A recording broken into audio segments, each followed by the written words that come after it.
With almost a fortnight to the 2026 elections, that is on the 15th of January, when the Ugandans are going to be electing their next president, some of the voters normally struggle in trying to identify where they're supposed to be voting from. Those are the polling stations, especially when there have been adjustments in the Electoral Commission's data, where some of the voters have been transferred to different polling stations. And therefore, some Ugandans have come up with a solution to this with an app called Fenon, which has all sorts of data that will help the voter locate the polling station just using the Google Maps. The app Fanon is named after Franz Omar Fanon, a Pan-Africanist who was concerned with the psychopathology of colonialism. Fanon also supported the Algerian War of Independence from France, among other achievements. When users log into the app and enter their details on a computer or mobile phone, the app accurately displays their information, including age, polling station, and a map showing the estimated time needed to reach the station. Dr. Salim Were is one of the founders of Fanon. When you are using our Fanon system to identify your voter information as compared to the interface of the Electoral Commission, one, the Fanon system is easier and faster, only requiring your name. Usually when you go to search for information pertaining your voter information on the portal of the Electoral Commission, you may find that you are not the only Sudhir Byaruhanga, I may not be the only Were Salim on that portal.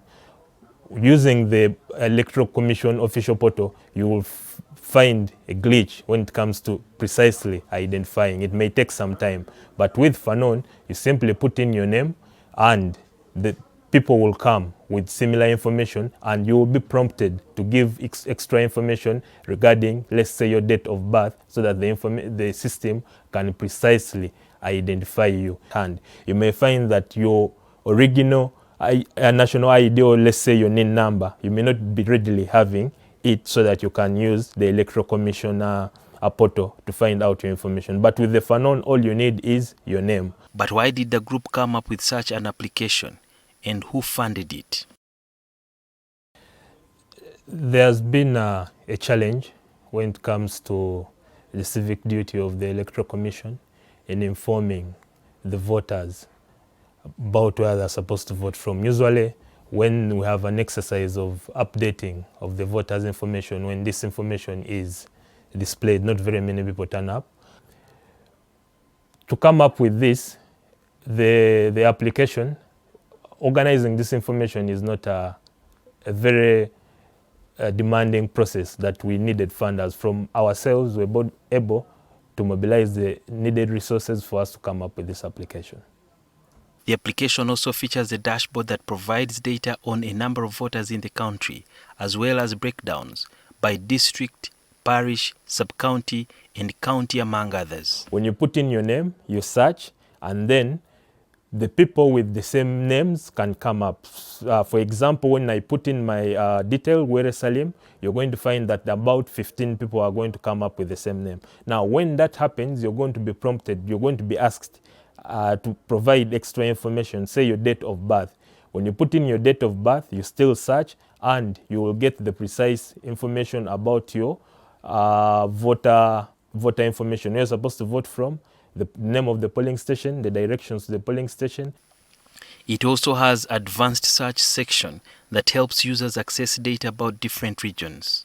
When you look at the regional stats, it gives you the information pertaining the voters of that particular region. So if you want information about Buganda, you'll get all the information pertaining about the Buganda region. There are regional statistics, which are important for people interested in comparing voting patterns, as the system can relay current statistics. Voter analytics, it's about the demographies of the people at the polling station. How many females do you have at the polling station? How many males do you have at the polling station? How old they are. There is also an election big board section that contains statistics of former presidential candidates from 1996 to date.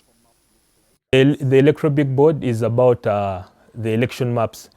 Previously, how the different candidates perform, and it even has predictive models about what we expect in the 2026 election. But as of now, the information that it has is how the different candidates have been performing in the previous elections. and maybe the Elgon region, and that's how maybe it turns out. Then Mugisha Muntu maybe takes the Albertine region, and maybe he takes the northern region. And then finally, maybe the president in the predictive models is able to take up all these other remaining regions of the entire country. And that is how the predictive models basically work. According to the application's developers, the data is sourced from voter registers displayed by the Electoral Commission. The voters register is displayed at the different polling stations across the country so that people can cross-check those who want to transfer or those who want to correct their voter information. So during this process, not just pertaining the 2026 election, but even previously. But how safe is people's data? The people's data is very safe because currently we are registered with NITA and we subscribe to the Data Privacy and Protection Act to make sure that all this information is not used for anything else. And even when you go to look for your information in the system, there's a two-factor authentication whereby you are to provide your date of birth so that you can access. So if someone does not know your date of birth, even if they know your name, they will not be able to search for this data on the system and get it. The major difference between the application and the Electoral Commission portal is that it does not require a NIN or voter number to access voting information. The developer also said the application has close to 1 million users who have visited to confirm their voting details in less than a week. Sudhir Byaruhanga, NTV.